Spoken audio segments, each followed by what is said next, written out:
Hey everyone, and welcome back to your fourth stimulus check and news update. We have a lot of news to get into in today's video, but first, if you would like to receive 2 free stocks from Webull valued up to $2,300, make sure to claim them by clicking my link, which you'll find in the description box below.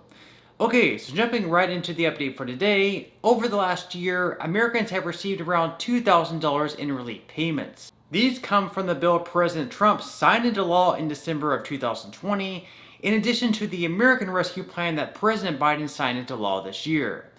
However, in August, and what we could see happen over the next couple of months, is the IRS sending letters to some Americans letting them know to pay back this money.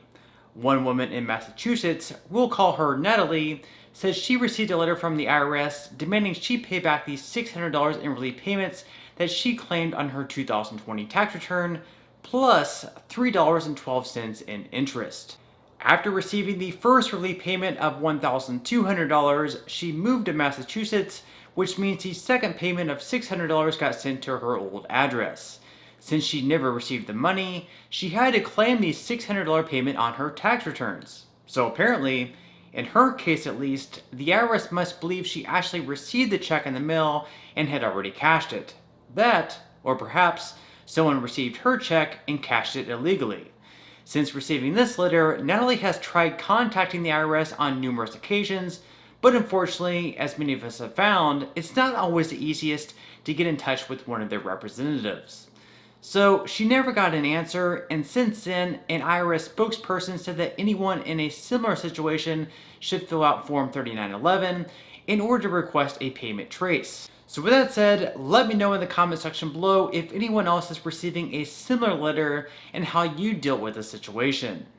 In some other news, Bernie Sanders hosted a town hall in Indiana where he discussed a couple of different pieces of legislation that are currently being discussed in Congress. The first being the bipartisan infrastructure bill, which is mostly based on the physical infrastructure you normally think about, roads and bridges.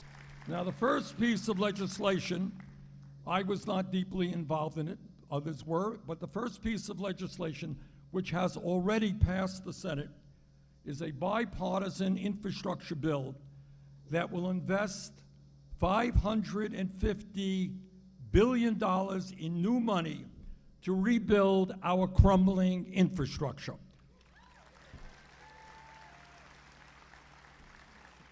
Now, I don't know what's going on in Indiana, but I have no reason to believe that it's any different than Vermont and other states where our roads, you're laughing, I guess it is as bad here as elsewhere, huh? But it's bad all over this country in terms of our roads that are crumbling, our bridges, our water systems. One of the things that amazed me is I've gone all over this country. You may not know it, but there are millions of people who, when they turn on the tap in their kitchen, they cannot drink the water. Do you all know that? I mean, it's really quite unbelievable. So you got water systems that need repair. You got our wastewater plants that need repair. We want to expand broadband.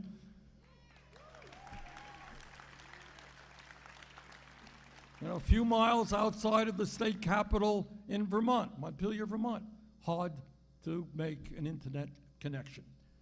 And that's true all over this country. We're investing in public transportation, et cetera, et cetera. So that bill will do what has been talked about for years.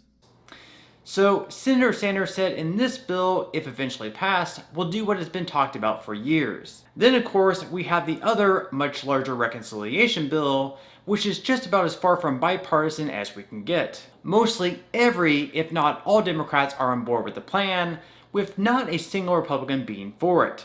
This one differs a lot from the physical infrastructure bill, as this one deals more with, I guess you can say, human infrastructure. Senator Sanders touches base on this bill and how he hopes it'll help the American people. Now is the time for the United States to lead the world against the existential threat of climate change. Working families coast to coast are struggling to put food on the table and to take care of their families. Today in America, over 90 million Americans are uninsured or underinsured.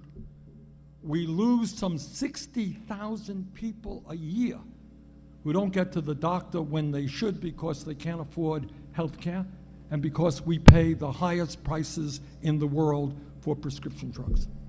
Today in America, the wealthiest country on earth, some 600,000 Americans are sleeping out on the street and do not have a place they can call home. And I got to tell you that in Washington, D.C., literally 2 blocks from the Capitol, there is a tent encampment of homeless people.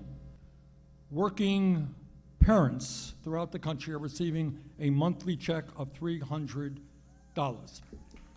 If we do not pass this legislation, those checks will end at the end of this year. That was an emergency bill that we passed, the American Rescue Plan.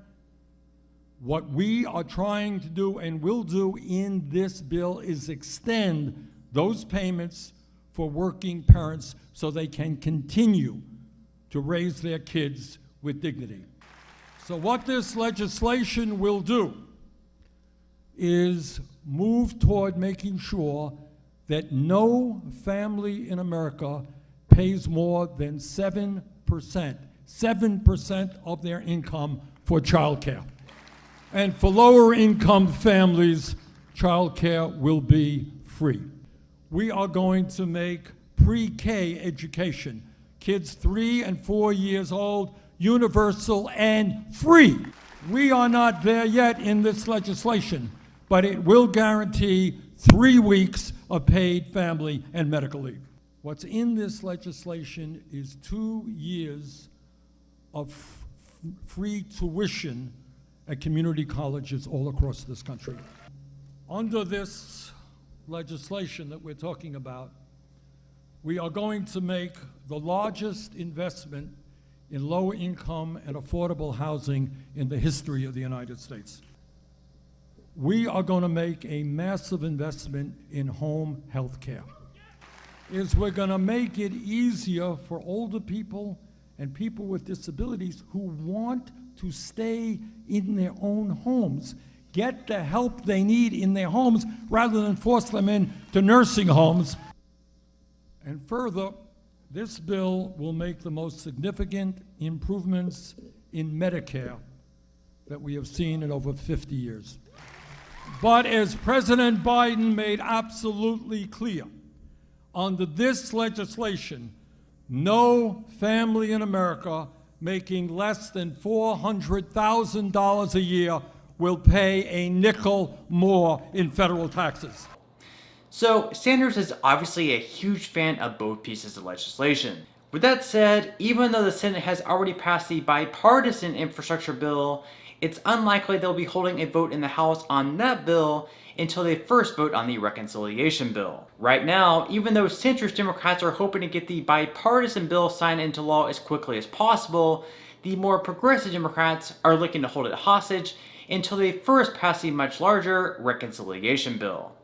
So we should definitely have quite the eventful month ahead. In some other news, President Biden has recently been receiving a lot of heat, not just over the withdrawal in Afghanistan and how that was handled, but also by the parents of our soldiers who sadly died in the Kabul airport suicide attack. President Biden met with the parents of US soldiers who were sadly taken way too soon on that day, and some of those parents are saying the meeting really didn't go all that well. It didn't go well.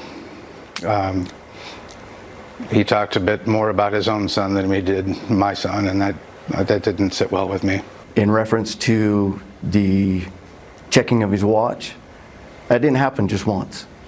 That happened on every single one that came out of that airplane. I couldn't look at him anymore after that, just considering especially the time and why we were there. It was, I found to be the most disrespectful thing I've ever seen. So obviously the president didn't give their parents a very good impression. So on that note, I'm going to go ahead and wrap up this video. Again, if you would like to receive a couple of free stocks from Webull, make sure to quickly claim them by clicking my link, which you'll find in the description box below. To receive the first free stock, you will need to fully open an account. Then, to receive the second free stock, which will be valued up to $2,000, you'll need to make a qualifying deposit of at least $5. And even if you aren't all that interested in investing or continuing to invest at this point in time, you can always sell the free stocks that you do receive and transfer that money, however much they're worth, right back to your bank account. So free stocks or free money is completely up to you. So once again, I hope everyone has a great and safe rest of their day, and I'll see you in the next video.